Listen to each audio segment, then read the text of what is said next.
betul. dan menyajikan gitu. Betul itu. Wah, ini menarik. Iya. Menyajikan itu kan bisa lebih terpadu ya. Iya, betul.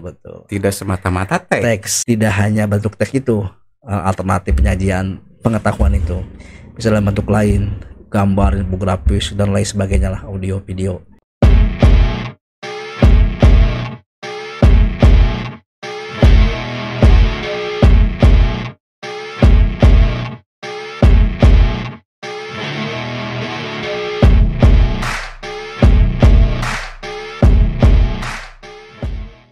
Salam hangat Rahayu Bagja Waluya. Assalamualaikum warahmatullahi wabarakatuh. Waalaikumsalam. Alhamdulillah kita bertemu sahabat lama ini. Alhamdulillah bisa bersilaturahmi lagi ya Kang. Sudah lama. Jadi pas ketemu langsung di sono momentum yang tepat, rindu sono, dan kita sekarang lagi mepeskeun ka sono begitu. Alhamdulillah. Tapi tentu ada sesuatu yang baru nih setiap kali bertemu.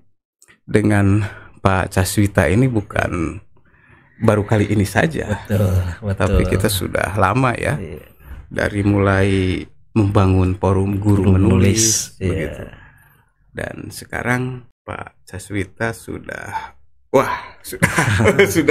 bergegas jauh gitu ya. Alhamdulillah ya gitu.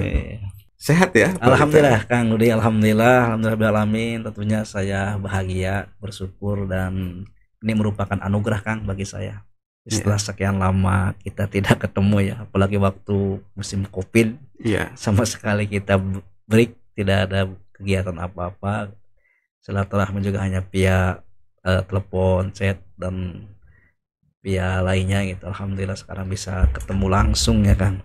Ketemu langsung ini bagi saya ini merupakan apa ya? Jadi bukan kehilangan sih, setelah bukan dijauhkan oleh ini, tapi kebetulan kesibukan masing-masing. Akhirnya kita bisa ketemu lagi, dan kebetulan juga ini karena ada momentum, mungkin Tuhan yang menghendaki kita harus bertemu terus, tidak bisa dipisahkan. Jadi ada momen-momen tertentu yang tidak sengaja kita dipertemukan, dan selalu momentumnya tepat ya. Iya, tanpa rencana, tanpa apa, yang ternyata kok ada Kang Rudi di sini. Alhamdulillah. Jadi saya dan Kang Rudi alhamdulillah kebetulan sama-sama gabung di Institut Nahdlatul Ulama sebagai tenaga pengajar. Kang Rudi di KPI, memang keahlian beliau di jurnalis senior di Kota Tasikmalaya, dan kebetulan saya juga ngajar di program PAI di Institut Nahdlatul Ulama.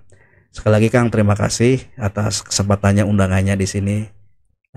Jadi kita ngobrol santai aja ya Kang. Iya, santai aja. Ini perayaan. Nah, betul. Merayakan kerinduan gitu. Silaturahmi kita ya. Jadi silaturahminya kita kan kayak gini. Jadi kita ketemu itu tidak hanya makan ngobrol Jadi ngobrol yang mudah-mudahan sedikit banyak ada manfaatnya.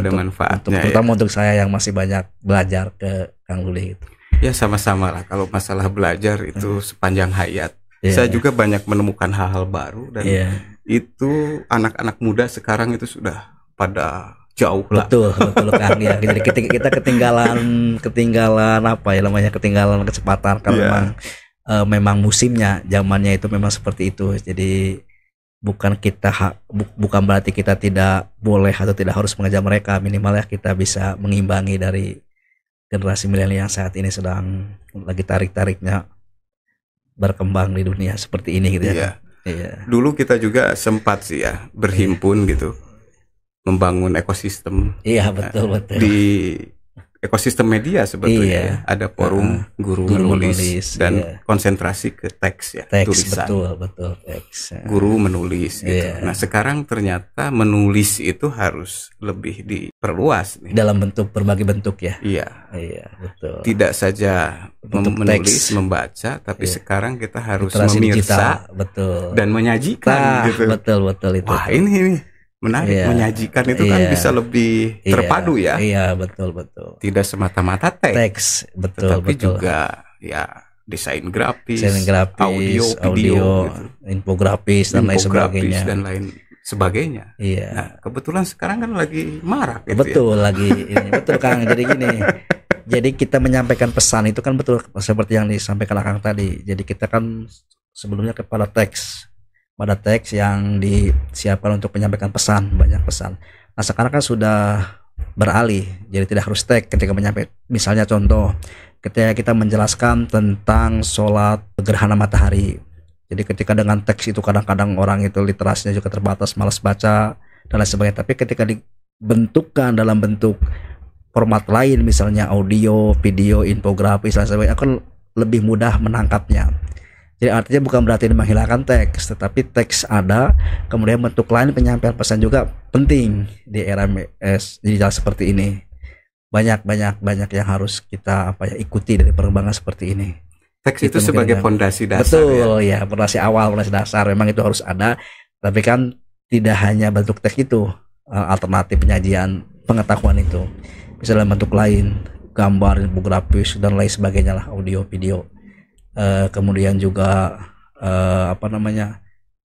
bentuk gambar dan sejenisnya gitu kan. Iya. Betul kan. Nah sekarang itu kan justru peluangnya lebih terbuka ya untuk teman-teman mahasiswa. Betul. Bikin skrip. Iya. Untuk panduan alih wahana media.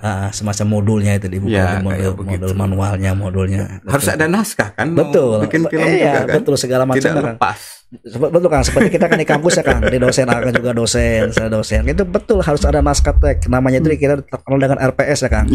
RPS untuk rencana pembelajaran semester itu. Nah itu seperti yang Akang tadi sebutkan, itu adalah naskah atau teks yang kita gunakan dalam skenario mengajar. RPS itu sama dengan skenario pembelajaran selama 1 semester seperti apa harus dibuat seperti itu. Nah nanti tinggal apa penyampaiannya itu dari RPS itu bisa dalam berbagai bentuk. Misalnya kan untuk materi filsafat pendidikan Islam, kebetulan saya juga mengajari filsafat pendidikan Islam. Nah ketika pengantar filsafat pendidikan Islam, kalau dulu kan kita materinya itu hanya berbentuk teks ya Kang. Tapi sekarang itu kan bisa pakai alternatif lain, misalnya pakai suara, penjelasan suara, video, infografis, kemudian bagan dan lain sebagainya. Nah itu bisa disampaikan ke mahasiswa untuk saat ini. Jadi mahasiswa itu tidak jenuh hanya disuguhi teks-teks yang sifatnya serius, tapi juga bisa dalam bentuk lain. Yaitu saya katakan tadi bisa infografis, bisa gambar dan lain sebagainya untuk menyampaikan itu. Nah, itu kan dasarnya kan seperti yang saya sampaikan tadi, itu adalah modalnya itu ada teks naskah dulu atau skenario dulu yang akan disiapkan untuk bentuk lainnya gitu. Jadi skenario itu tidak saja melulu berlaku untuk membuat film yang pada umumnya selama ini orang menganggap begitu. Itu kan? Padahal skenario itu kan skenario pembelajaran, skenario kita mau apa itu harus ada. Itu kalau dari bahasa manajemen itu namanya perencanaannya yang mau disiapkan. Jadi kalau tidak punya panduan itu akan kemana mending istilahnya itu. Alurnya itu tidak sesuai. Tidak. Itu panduan kita yang akan melaksanakan program itu gitu kan. Menarik kan? Saya justru jadi harus banyak belajar karena gaya saya ini kan praktisi nih. Betul. Bukan akademisi. Walaupun dalam beberapa hal sering juga kan expert bertemu dengan teman-teman akademisi, diskusi gitu.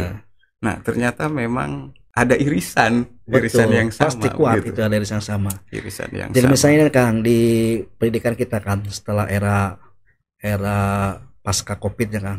Dan memang sih sebelumnya juga sudah ada wanti-wanti bahwa pendidikan itu harus bermigrasi ke era digital.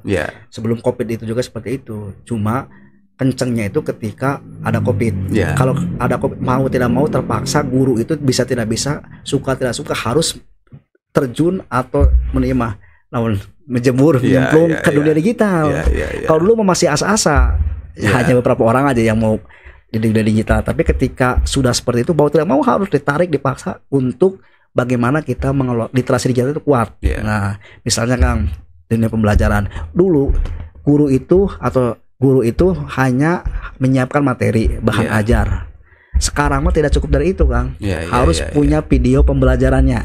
Harus divisualisasikan. Betul, divisualisasikan seperti apa. Makanya kan sekarang mah disebutnya juga cenah guru teh ayeuna cenah kerja jadi konten kreator. Dan memang harus seperti itu era sekarang. Betul.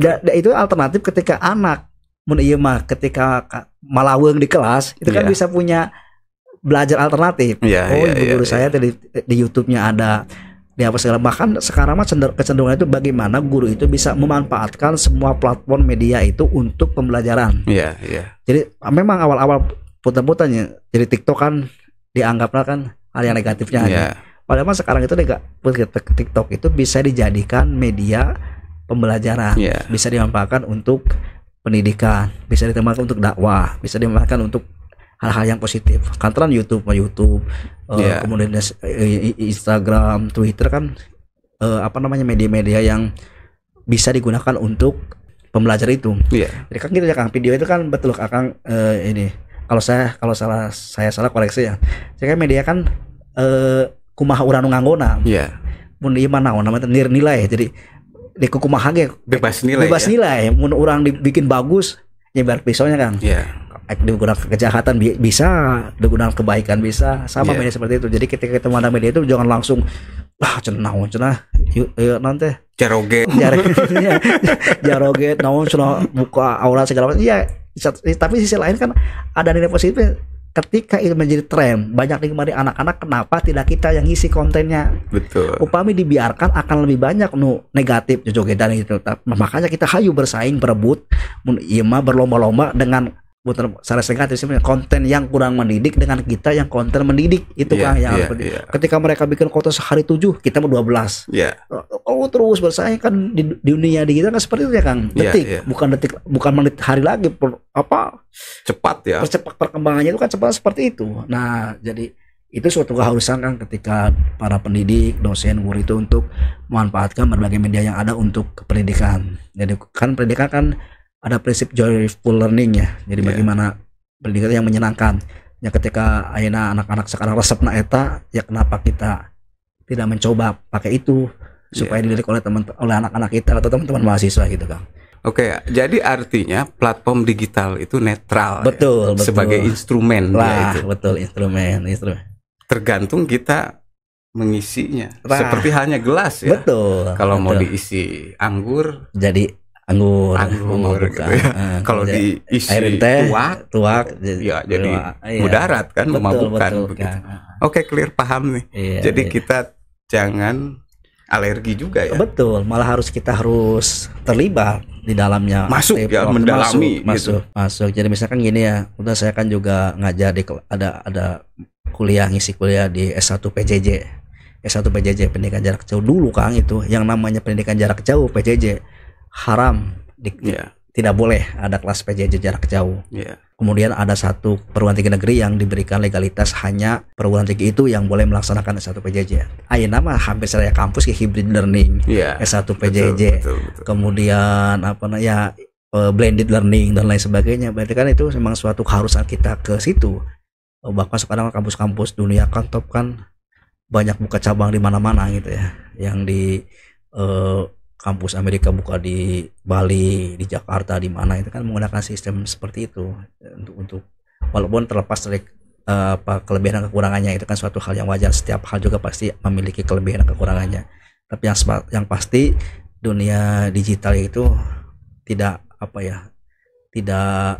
boleh dihindari karena kita memang hidup di zaman saat ini gitu. Mun zaman mungkin pesentik mah orangnya pasti mesintik ya, tapi kan berhubung di era seperti ya harus mengikuti itu Kang.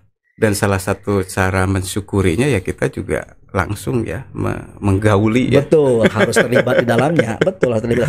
Kalau tidak mereka putar-putar yang kurang baik itu yang mengisinya.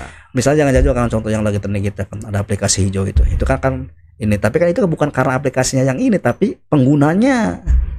Pengguna itu aplikasinya, jadi bukan media itunya ya. Jadi salah satu caranya ya kita memerangi itu dengan berkarya kan? Betul, berkarya, menjawab persoalan yang sedang kita kan ada kegelisahan ya, dan dijawabnya dengan karya. Kita seperti itu, berkarya seperti itu. counter attack-nya itu seperti itu. Wah, ini perbincangan mengalir nih. Kalau tidak dibatasi, tampaknya sampai subuh juga nggak bakalan kelar gitu. Iya, sono sih kan. Teman-teman, senang sekali saya bertemu dengan Ketua Persatuan Guru Nahdlatul Ulama Kota Tasikmalaya. Terima kasih, mudah-mudahan berkah semuanya. Kemudian dosen Institut Nahdlatul Ulama Tasikmalaya. Dan juga sebagai kepala ya. Iya, sebagai kepala sekolah di SD 4 Tugu. 4 Tugu ya. Dan sebagai ketua forum guru menulis juga. Jadi tidak lepas dari gerakan literasi. Iya. Baiklah teman-teman sahabat digital semuanya. Jadi sekali lagi kesimpulan kita adalah dunia digital ada netral. Jadi bagaimana kita bisa memanfaatkannya sebaik-baiknya untuk hal-hal yang positif. Jadi terima kasih. Itu saja yang bisa kita obrolkan Kang Dudi ya. Mudah-mudahan next time kita bisa ngobrol lagi lebih panjang. Terima kasih. Saya ucapkan akhirul kalam wallahul muwaffiq ila aqwamit thoriq. Wassalamualaikum warahmatullahi wabarakatuh. Waalaikumsalam warahmatullahi wabarakatuh. Alhamdulillah kawan-kawan. Jadi tadi perangkat digital itu netral. Digital netral. Nah, gitu. Tergantung kita nanti mau mengisinya dengan konten apa gitu. Dan saatnya kita sekarang itu berlomba-lomba berkarya yang baik, yang positif, betul itu ya. Iya. Baik, salam hangat, rahayu, bagja, waluya. Assalamualaikum warahmatullahi wabarakatuh.